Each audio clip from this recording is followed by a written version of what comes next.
শুভেন্দু অধিকারী বলছে যে নন্দীগ্রামের রিপিট হবে এবার ভবানীপুরে। ওকে বলেছি, আবার রিপিট আমিও করছি, আশায় মরে, তারপরেরটা আর বলবো না। বলছে এসআইআর এ এখনো 81 লক্ষ নাম বাদ গেছে, সবে তো সন্ধে হয়েছে, রাত এখনো বাকি। আচ্ছা, এমন বাহাদুর যে মানুষের নাম বাদ দিয়ে, ভোটার বাদ দিয়ে ভোট করতে চায়, এরম উজবুক নেতা আমি এর আগে কখনো দেখিনি। মানুষের সমর্থন নিয়ে আমরা চাই, মানুষের সমর্থন নিয়ে নেতা হবার। মানুষের সমর্থন থাকলে তবে আমরা এগিয়ে যাই, মানুষের জন্য কাজ করি। আর মানুষকে কিভাবে কেটে বাদ দেব? মানুষের সমর্থন থাকবে না, আমি একা, কেউ আমার পাশে থাকবে না, আমি একাই রাজা, এটা আহম্মক ছাড়া এটা কেউ ভাবতে পারে না, যেটা বিজেপি ভাবে। আমরা বামফ্রন্টের বিরুদ্ধে লড়াই করেছি, লড়াইটা আমাদের রাজনৈতিক দলের বিরুদ্ধে ছিল। এইবারের লড়াইটা ওরা বাংলার মানুষের বিরুদ্ধে করে দিল, বাংলার মানুষ ভার্সেস বিজেপির লড়াই। এসআইআর থেকে নাম কেটে দেবো, অ্যাডজুডিকেশন করব, নাম কেটে কনসেন্ট্রেশন ক্যাম্পে পাঠিয়ে দেবো, ওই ডিটেনশন ক্যাম্পে পাঠিয়ে দেবো, এটা করব, সবে তো শুরু, 81 লক্ষ নাম। আরে মানুষের সমর্থনে, মানুষের অধিকারে বঞ্চিত করেছো যারে, দাও নাই তারে সম্মান, সেইটা বিজেপি করছে। আমরা মানুষকে সাথে নিয়ে চলতে চাই, মানুষকে হাত জোর করে বলি যে আমরা আপনাদের সেবা করতে চাই, আমাদের সমর্থন করুন। আর এরা হচ্ছে মানুষকে কেটে সরিয়ে দেবো নাম, তারপর তাহলে দরকার ইলেকশনটাই তো ব্যান্ড করে দাও না। মোদি থাকবে চিফ, আর তার তলায় সবাই, যারা মোদির বাচ্চারা, তারা সবাই থাকবে।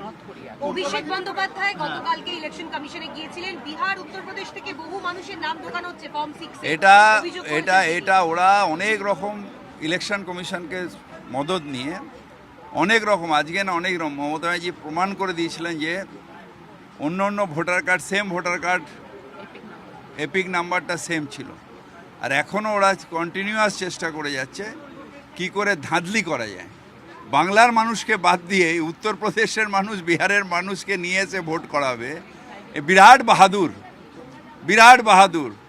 বাংলার মানুষের এরা এরা এরা ভালো করতে এসেছে। বাঙালি মেরে বাঙালি প্রেম, বিজেপি সেম সেম। দাদা, অভিষেক বন্দ্যোপাধ্যায় গতকাল গিয়েছিল বলে আজকের বিজেপির তরফে বলা হচ্ছে যে ভয় দেখাতে, ভয় প্রদর্শন করার জন্যই ওখানে। তাহলে আপনারা কালকে ওই তার আগের দিন যে গেছিলেন, মমতা ব্যানার্জিকে ভয় পেয়ে যখন থর করে কাঁপছেন, মমতা দিকে প্রচার থেকে বন্ধ করো, নাহলে একটা মানুষও আমাদের শুনবে না, যখন থর করে কাঁপছিলেন, তখন কি ইলেকশন কমিশনে ভয়? ইলেকশন কমিশন তো এমনি আপনার পকেটে আছে, তাকে আবার ভয় দেখানোর দরকার কি? আপনারা যা বলছেন তাই করছে, যা অফিসার চেঞ্জ, এই চেঞ্জ, কিন্তু এই তুগলুকমি করেও কোনো লাভ হবে না। মানুষ তৃণমূল কংগ্রেসের সাথে ছিল, আছে, থাকবে। মমতা ব্যানার্জি চতুর্বারের জন্য মুখ্যমন্ত্রী।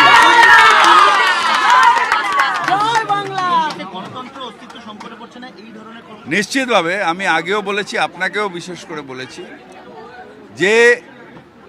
যে কনস্টিটিউশন মানে না, এনাকে ভোট অধিকার কে দিয়েছে? ভারতবর্ষের সংবিধান দিয়েছে। ভারতবর্ষের সংবিধান যে মানবে না, সে ভারতীয় নয়, সে অ্যান্টি ন্যাশনাল। ভারতের সংবিধান কি বলছে? প্রত্যেকটা ভারতীয়র ভোট অধিকার আছে এবং সেই ভোটটা দেবে। এবং সেই ভোট অধিকার যারা হরণ করছে, যারা ইন্ডিয়ান, আমরা ভারতীয় বাঙালি, আমাদের ভোট অধিকার যারা হরণ করছে, তারা কনস্টিটিউশনকে হরণ করছে, তারা কনস্টিটিউশন অবমাননা করছে, তারা ন্যাচারালি অ্যান্টি ন্যাশনাল। পুলিশ প্রশাসনের পর এবার কমিশন নিজেরই আধিকারিকদের অপসারণ করছে। কাউকে ভয় পায়? আসলে কি হয় জানেন তো, তুগলক যে হয় সে নিজের ছায়াকে ভয় পায়। এবার কমিশন নিজের ছায়াকে ভয় পেতে শুরু করেছে। এবার দেখবেন হয়তো ভ্যানিশ কুমারজি চেয়ারে লাফাতে শুরু করবেন, ছায়াটা এসে পাশে দাঁড়িয়েছে। বিরাট প্রবলেম। এই অফিসার চেঞ্জ নিয়ে শুভেন্দু অধিকারী বলছে পূর্ব মেদিনীপুরে পুলিশ সরিয়েছে, যে কটা আছে সে কটাকেও ব্লিচিং ফিনাইল দিয়ে সাফ করে দেবে। পাগলে কিনা বলে, ছাগলে কিনা খায়। অফিসার কি ভোট করে রে বোকা? ভোট তো মানুষ করে, মানুষ ভোট করে, অফিসার ভোট করে না। অফিসার আমলা তারা তাদের ডিউটি করে, সে যে অফিসারকে দেবেন সে তার ডিউটি করবে, তার রুল বুক অনুযায়ী সে চলবে। ভোট করবে মানুষ। আর আমাদের এখানকার ভোট কারচুপি করে হয় না, আমাদের এখানকার ভোট মানুষের সমর্থন নিয়ে। অন্তত আপনাদের এইটুকু সেন্স আছে যে আমার সাথে ঘুরে এটা বুঝলেন যে মানুষ ভোট দেয়। শেষ প্রশ্ন বাপিদা, এখানে এই ভোট কারচুপি নিয়ে শুভেন্দু অধিকারী বলছে যে পৌরসভা নির্বাচন হতে দেয়নি, যারা হতে দেয়নি আমরা এলে সিসিটিভি দেখে তাদের বিরুদ্ধে ব্যবস্থা নেব, এবং পশ্চিমবঙ্গে বিজেপি আসলে উত্তরপ্রদেশের মতো সুব্যবস্থা তৈরি হবে, বাদ বাকি 21টি রাজ্যে যেমন রয়েছে। সবাইকে জিজ্ঞেস করুন ইউপির মতন শাসন চায় কি না, কেউ চায় না। ওইটাতেই তো ওর নিজের কবর খুঁড়ছে। যেই বলবে ইউপির মতন শাসন, এর মতন বুলডোজার, সাথে সাথে লোক বলবে ওরে বাবা দরকার নেই। সেকেন্ডলি যেটা হচ্ছে, আমি অনেকবার বলেছি, আবার রিপিট করছি, আমি কলকাতা শহরের মেয়র, 4 বারের এমএলএ, পোর্টের, একটা ভোট, 10টা নয়, একটা ভোট, একটা মানুষ পুরো এলাকার থেকে বলবে আমার ভোট আমি দিইনি, ভোটটা হয়ে গেছে। আমি আমার খরচায় কোর্টে তাকে দিয়ে ফার্স্ট ক্লাস ম্যাজিস্ট্রেটের কাছে এফিডেভিট করব। যদি এফিডেভিট মিথ্যা হয় তাহলে ওর জেল হবে।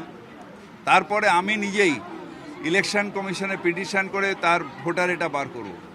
তাতে যদি দেখা যায় যে অন্য লোকের সই আছে, আমি সেদিন রেজিগনেশন দিয়ে দেবো।